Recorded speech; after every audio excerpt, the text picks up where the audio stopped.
How great is that movie?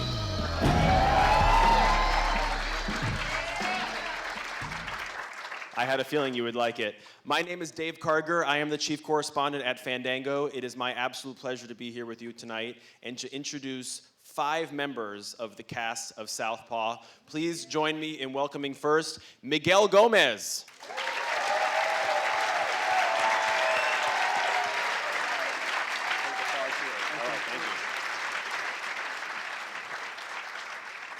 Curtis 50 Cent Jackson.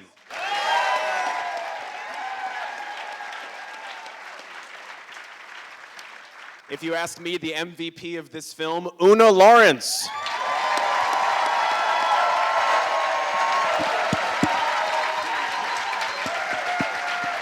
Rachel McAdams.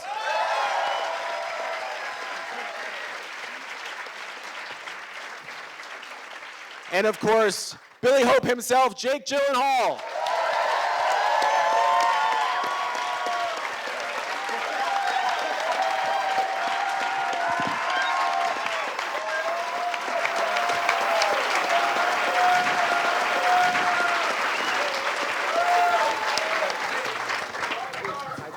Congratulations to all 5 of you on this film, and we should also say Naomi Harris and Antoine Fuqua and everyone, Kurt Sutter who wrote it, and everyone who's not here tonight who was part of this great ensemble and great crew.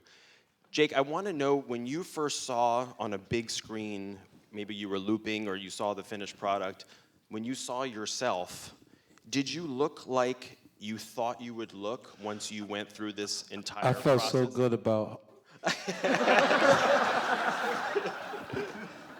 Or were you surprised at how you looked? We were just somewhere, and I pretended like I was 50, so it's only appropriate that he pretends like he's me. I love it. You know, Antoine loves actors, and so he shared with me a lot of the things that they were shooting, and he shared with me a lot of the process, and he took me in while we were shooting the movie, so I had the opportunity to sort of see the character and how he saw the character, and then we honed in on the character over time. So when I saw the final version of the film, and I saw a subsequent version before that, but when I saw the final version and really what Antoine was trying to say through Billy and all the work that, you know, John, our editor, had done, and how Morrow lit him and all that, I mean, I consider a character the work of not just the actor, but of all the departments around the actor. When I saw that, I couldn't be.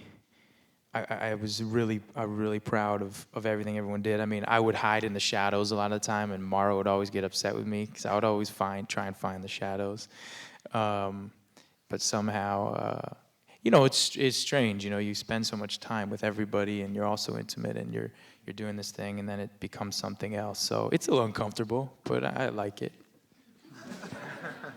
We had a conversation today for my Fandango show, and you told me something interesting, which was very much about how working your shoulders was imperative to being convincing as a fighter. Can you tell the audience what you were talking to me about? Well, like, popping your shoulders is sort of a thing that I feel like fighters do all the time, because punches don't come from your arms, you know. They come from the other parts of your legs and from your core. So essentially, the extension of your arm has to be, so I can't do it in this suit. My suit's too tight. It was better when you had your shirt on earlier today. But Antoine, when I first met with Antoine, he said, are you ready to do this? I really want you to know how to fight, and I'm going to be shooting it like an HBO Showtime fight, and the fights are going to be real. So, I want you to start popping your shoulders. And he starts popping his shoulders at dinner. And I was like, okay, that was when I knew I had my work cut out for me. And about 3 months into the process, something loosened up and my shoulders started to pop, and I was like, oh my God. It was like this transformation was beginning. And yeah, that was where I started to feel like I could actually throw a punch. Rachel, we're in a strange predicament right now because we're in a room full of people who have just seen the entire film, and yet this is being filmed for people who are going to watch it who have not seen the movie. So we have to be a little bit delicate here. But what happens to your character is very shocking. But I'm curious to know, for you, were you pitched what happens, what the storyline of your character was, or did you get the script and were paging through it and learned what happens to her? I just read it and was just as shocked in my living room. It was. I wasn't told anything about it, which is the way I prefer it. You know, you want to just take the ride. But it was a big challenge. What excited you the most about the relationship between your two characters? Well, really, all three of you. Yeah, was it his chest? His chest muscle was his back muscles. The chest was exciting. I just loved the commitment they had to each other, and like growing up together, and it was a weirdly codependent relationship, but kind of in the best way, and I just love the fierceness of their love, and they're incredibly passionate. I think they kind of get off on the boxing. I think there's something still really primal and hot about that, and that's kind of weird. But at the same time, I think Maureen's kind of grown up a little bit, and Billy's kind of a little kid still at times, even though they really look out for each other. So I don't know, there's so many interesting dynamics to play out. There was really no end to the moments we could mine out. It was really rich.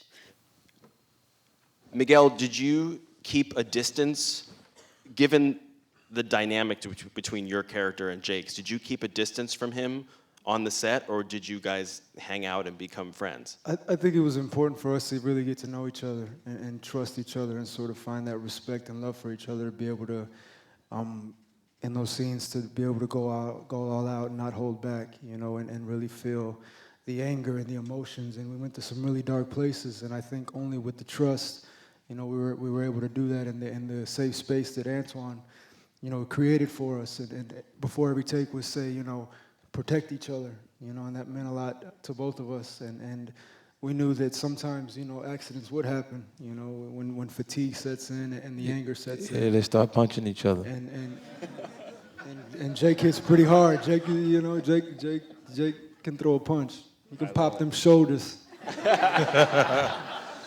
Curtis, from your point of view, you actually do some work with boxing promotion with some of your businesses. What was important for you to get right about the boxing industry, and what could have easily gone wrong?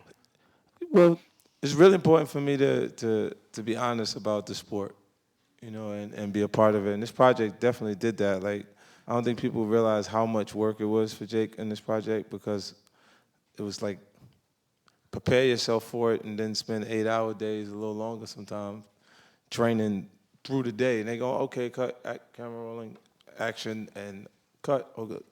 Okay, let's go again. Let's go again. And each time he got to give it 100%. So it's like, and once you've trained yourself to land a punch, it's a hell of a adjustment to miss. Yeah.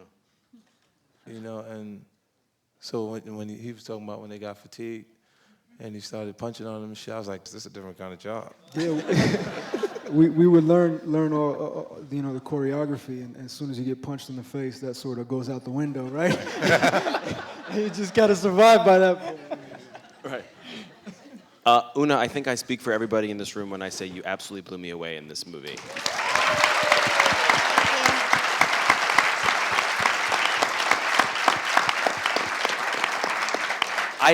I'd like to know how, at 12 years old, you were probably 11 when you made this, how do you put yourself in the mindset of someone like Layla, who's been through all of this hardship, all of this trauma? How were you able to do that? It was hard at some points, but I think just having Rachel and Jake's support throughout it, and them just being themselves and being the parents, I think I immediately fell into that role. And yeah, and just like really long sessions with Antoine and stuff, that helped a lot. And he gave me more information on Layla. More information. Now, Oona, listen.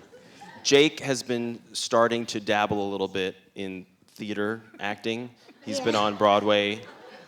You have a Tony Award. We should tell people a special Tony from your work in Matilda. Do you want to give him any advice on this new theatrical career that he's been doing? I think. Wow, it takes an audience to really finally give it me. I asked for advice every single day, and she was like, I'm busy working. And I just talked to her like, now finally she's in front of actors. Go, yeah, I'd love to know now. Yeah. I think just try to remember your lines and stuff. That helps, yeah. Jake, you're welcome. Rachel, can you talk about what kind of rehearsal time you had? This, as I understand it, was, I think, a 40-day shoot. Did you have much rehearsal time before that?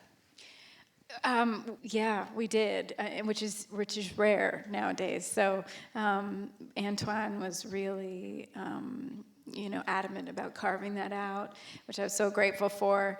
And the three of us got lots of time to hang out, to in a relaxed way, to ease our way into it. We got a lot of time to talk about our backstory. We went to a facility together where we kind of imagined Billy and Maureen had maybe met, or the type of facility they would have grown up in. And then we got to not box each other, but I'd watch you and you'd watch me, and mostly I was watching you, but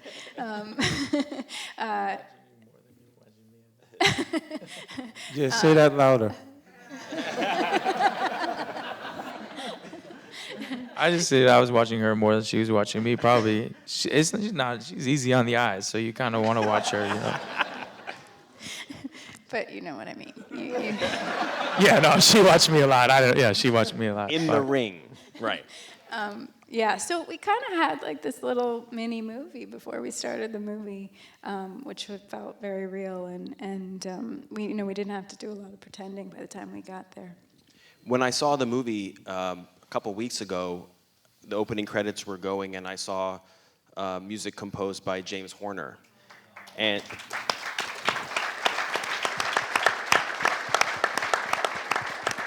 he had passed away the day before the screening that I saw, and it was very touching at that time, and I paid extra special attention to his music, and I thought it was really powerful. Can you guys talk about what you think his work adds to the film? I'll say that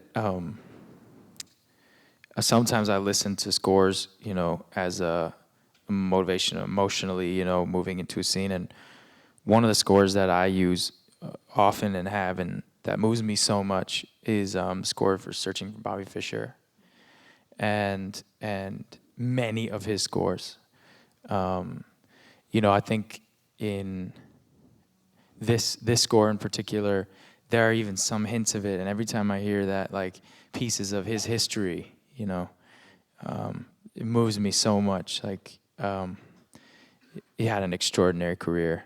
I actually have never met him, but I feel like I know him from his music, and it was an honor when I heard from Antoine that he was going to score this movie, and he did it for really no money, and he did it out of his love for Antoine and their relationship, and also for his belief in this movie, and I think you can feel that. And I just, whenever we lose anybody too early, I'm just heartbroken that we won't be able to hear more of all of his beautiful melodies, But it's an honor that this was one of the last things that he worked on, and an honor that he's given us all that he gave us while he was here.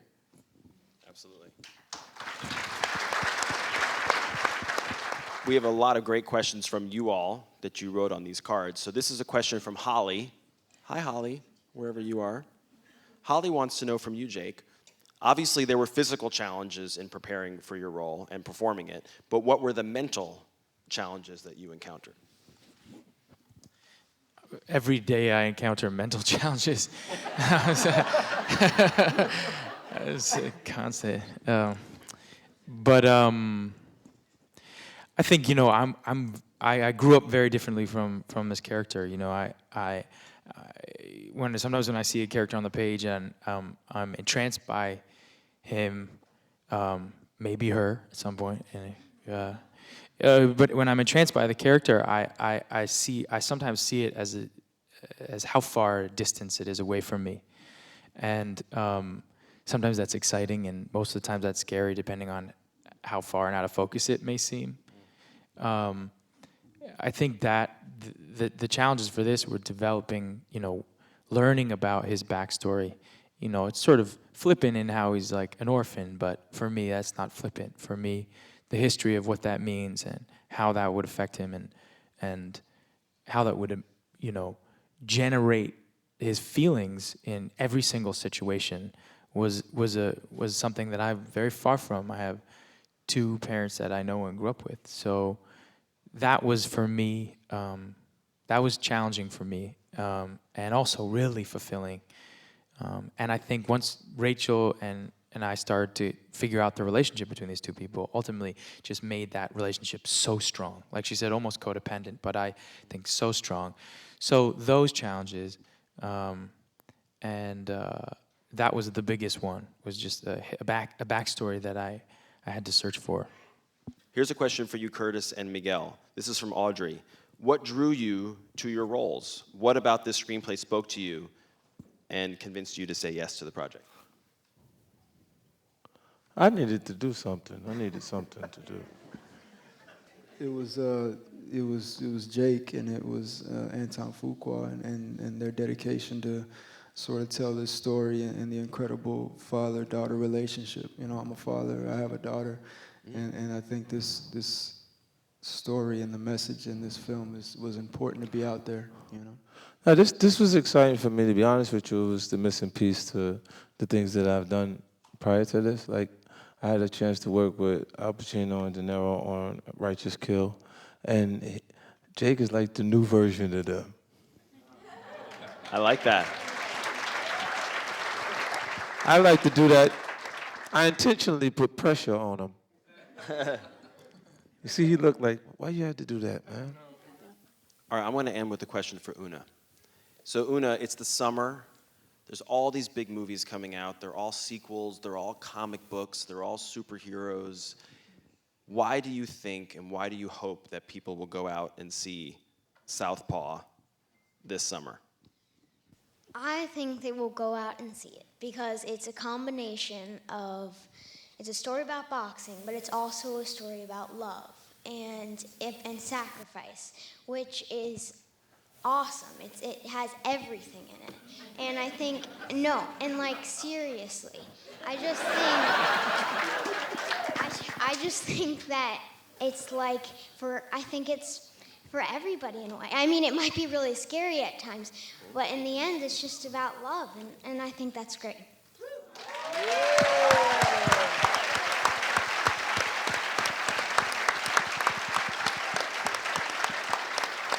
I want to thank you all for being here and thank you for this incredible film. Congratulations. Have a great night.